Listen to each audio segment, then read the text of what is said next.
The following program was produced by CTV Community Television. Good morning, ladies and gentlemen. Welcome to Marine City, Michigan on Memorial Day 2026. What a great small town parade this is coming towards us. And we'll have some nice ceremonies with some speeches and some memories of fallen heroes, and also a look at the Marine City Fire Department special awards area too. The first vehicle is, of course, the Marine City Police Department's vehicle, and we welcome them. They've done a great job all year long, every year, every day, 24/7, and we thank them for their services, and we're glad that they are here. Following the Marine City Police Cruiser is Juliet's Pottery, and they're giving out sweet tooth candy throwers are included with them. So that'll pick up a lot of the little kids. They'll love this wonderful stuff from candy from Sweet Tooth. The police department here, as they are starting welcoming the parade, beginning the parade, and they're doing a great job. In the background, you may be able to pick up the Marine City Band. They're coming along too. It's a good crowd here today. Sun has been broken out a couple times, but now we got clouds again covered, but the weather's great. This is, as I said, Juliet's Pottery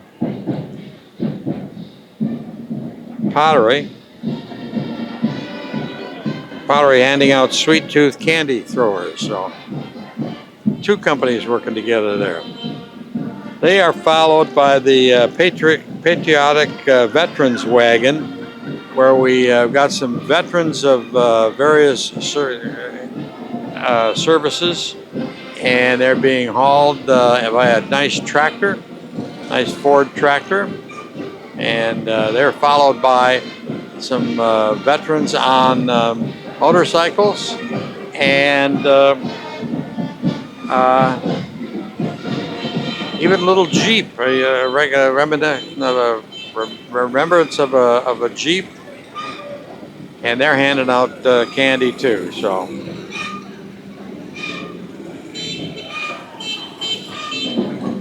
lots of fun noise.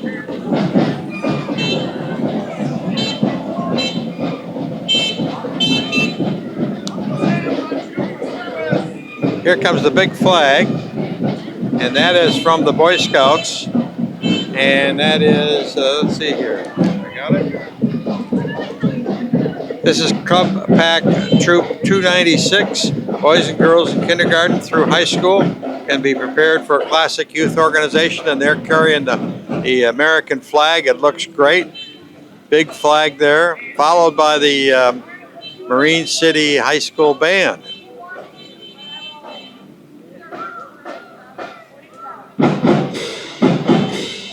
Mr. Fox.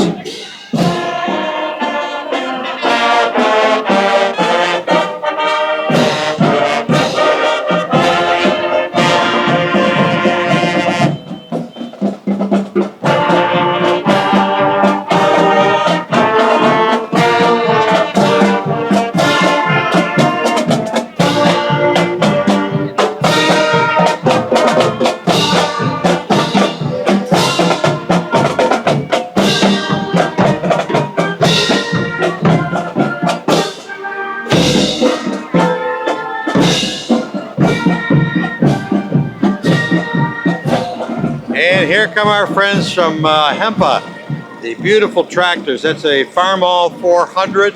This group comes to the Marine City parades every year. There's another Farmall 560.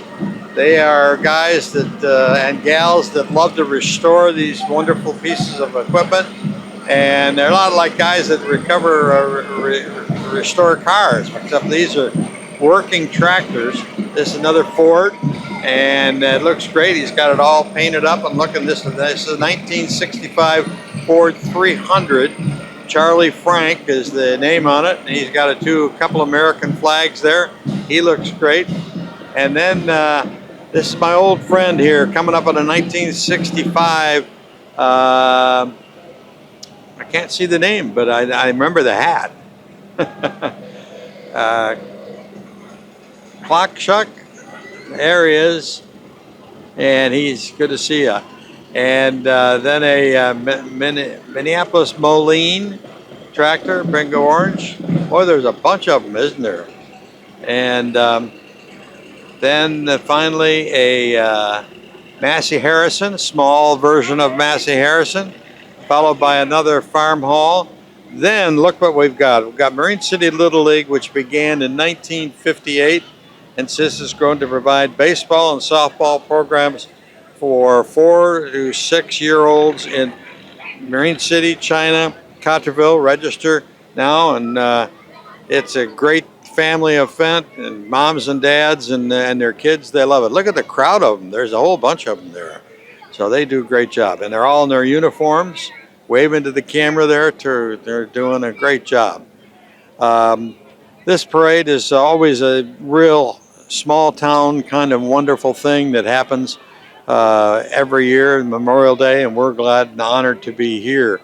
Coming up in the end of the parade here is the Marine City Fire Department, and they've got some units and the chief, and they're marching very smartly, and they'll be making a tribute to the fallen firemen too as we progress in this Memorial Day parade.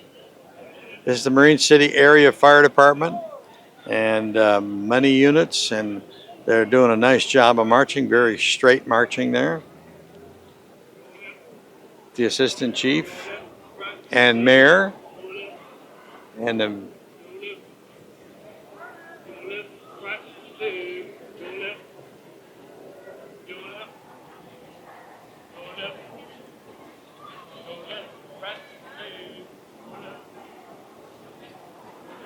and then some of the Marine City area fire units. This is our number 2, Rescue 2, a very fine unit, followed by a engine, and this is trying to see Engine 1, the Marine City Area Fire Authority, and they have a big geographic area that they cover, part of Cotterville, of China, and of course the city of Marine City itself.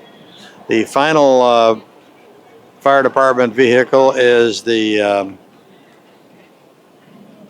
I don't see a number, but oh, there it is, G1, and they got looks like retired firemen, and then a beautiful horse and carriage from the team farms, those beautiful horses, and a big beautiful puppy on the top with a couple people aboard, and horses are having a good afternoon.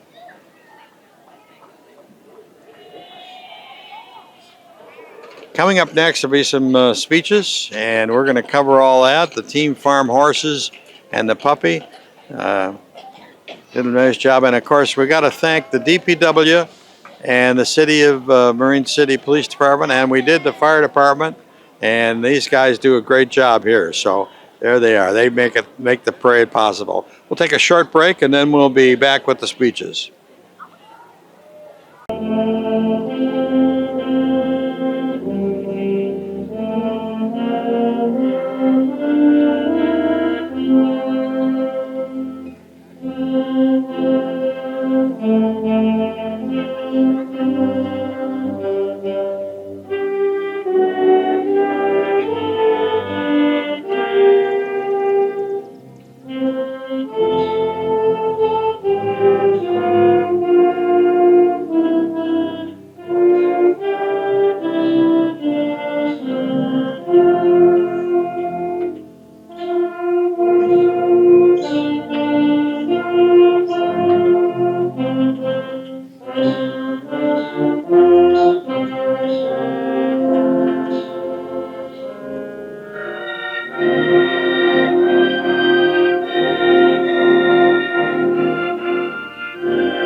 morning. Welcome to Marine City and Veterans Park. At this time, with our opening remarks, the Mayor of Marine City, the Honorable Jennifer Vandenbosch.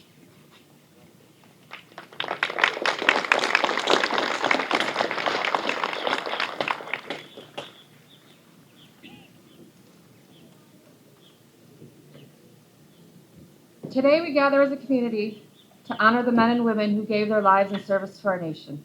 Memorial Day is more than just a date on the calendar or the unofficial beginning of summer. It is a solemn reminder that the freedoms we enjoy every day were secured through sacrifice, a sacrifice made by brave Americans who answered the call to serve something greater than themselves. We stand here because generations of service members were willing to defend liberty, protect democracy, and preserve the values that define this country. Some returned home carrying the memories of war, but others never returned at all. And today we remember them. We honor them, and we recommit ourselves to ensuring sacrifices are never forgotten. Across our city and throughout this nation, Memorial Day ceremonies like this one connect us to those who served before us. They remind us that patriotism is not measured only in words, but in actions, in service, in compassion, and in our willingness to care for one another as neighbors and citizens. This year, we also pause to remember a man whose dedication to veterans left a lasting mark on our community. U.S. Army veteran Dennis Daniels, known by everyone as Denny.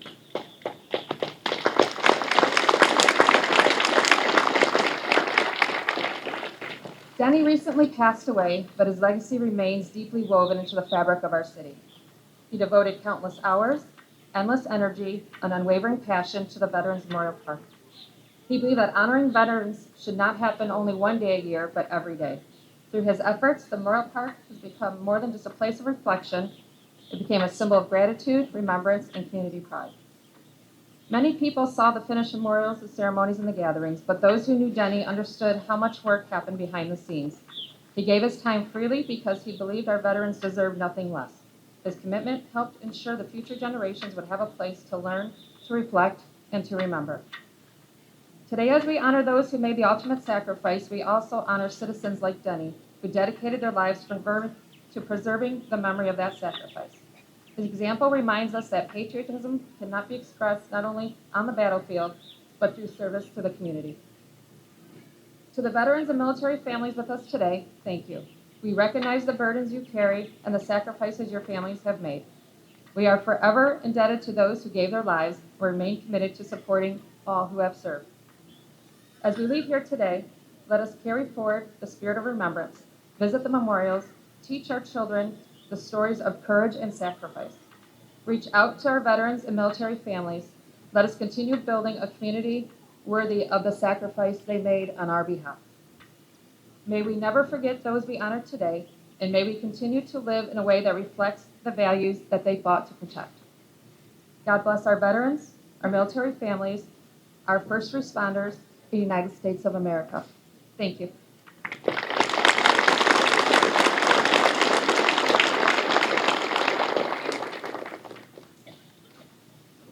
Now with the Fireman's Prayer, Captain Bradley Teen.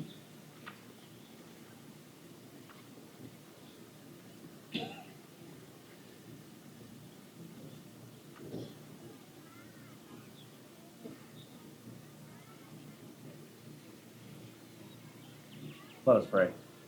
When I am called to duty, God, wherever flames may rage, give me the strength to save some life, whatever be its age. Help me to embrace a little child before it is too late, or save an older person from the horror of that fate. Enable me to be alert and to hear weakness shout, and quickly and efficiently put the fire out. I want to fill my calling and to give the best in me to guard my every neighbor and protect his property.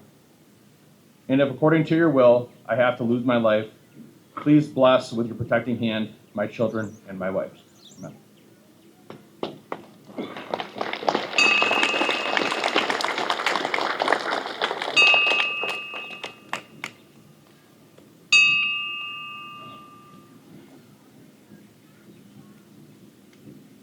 Friends, you'll have to forgive me for the readers this time around, but I got tired of printing my speeches in larger and larger fonts. And then I hand wrote it and didn't print it at all. Now, normally I talk to you about people who lost their lives in combat, and this certainly touches on that. But for once, briefly, I want to tell you about a few people that survived incredible horrors and actually helped people. I want to tell you about a group of women whose courage and fortitude truly stands out in the history of our country and our military service. Because a few weeks ago, a friend from my time in the Corps reposted a notice on social media that our old outfit, 1st Battalion, 4th Marine Regiment, had been deactivated in January of 2025 and renamed the 12th Littoral Combat Team. Oddly, history was repeating itself. It made me reflect on the storied history of 1-4.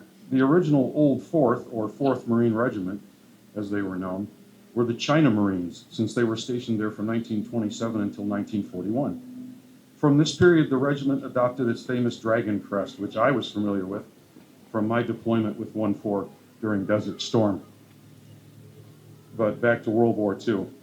The regiment met a tragic end with the fall of the Philippine Islands to the Japanese in 1941. The 4th Marine Regiment fought to defend Bataan and Corregidor until their ammo ran out. The Army general in command of their forces elected to surrender rather than risk complete annihilation. 66,000 Filipino and 12,000 Americans were taken prisoner. What followed became known as the Bataan Death March, as the POWs were forced to walk the 65 miles to Camp O'Donnell, where they were kept under horrible conditions until the end of the war. 18,000 Filipinos and 650 Americans did not survive the journey. Now, I don't want to focus on that because it brings me to the topic for this morning. Among those troops and civilians captured in Bataan, and I didn't know anything about this, and I consider myself well versed in military history, but there were 76 Army and 1 Navy nurse taken as prisoners of war. They were spared the horrific forced march to prison camps, instead being held at Santo Tomas and Los Baños internment camps in Manila, where they instantly became known as the Angels of Bataan. Now, these bases where they were stationed had been almost totally destroyed, bombed and shelled for weeks before surrender. Conditions were nowhere suitable for medical care, yet these women went to work in the same conditions as the men. They saved their own inadequate rations. Sometimes they didn't get any for days, but they still set them aside to help their sick patients. They worked 20-hour shifts. They stole food. They stole medicine from the Japanese whenever possible, risking certain beatings and even execution. They all lost 30% of their body weight from malnutrition. Their ordeal lasted for 3 years, and they were finally liberated in February of 1945. All 77 survived. Countless American Army troops, Marines, sailors, maybe even a few guys from the Air Corps, and many Filipinos also survived because of them. Captain Maud C. Davison was the chief nurse in charge of the U.S. Army Nurse Corps.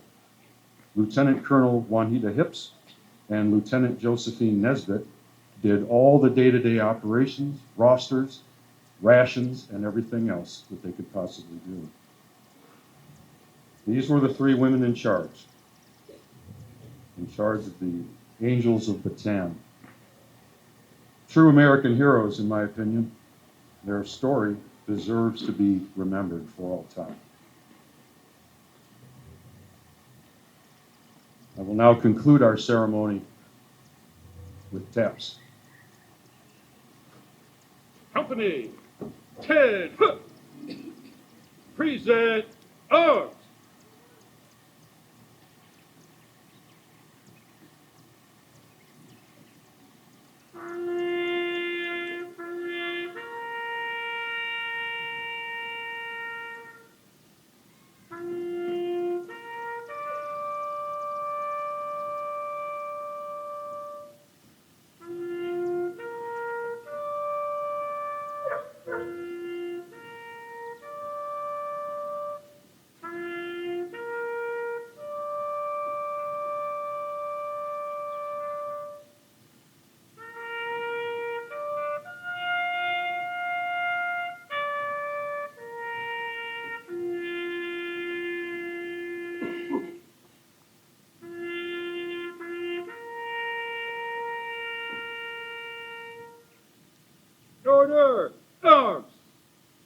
Company dismissed.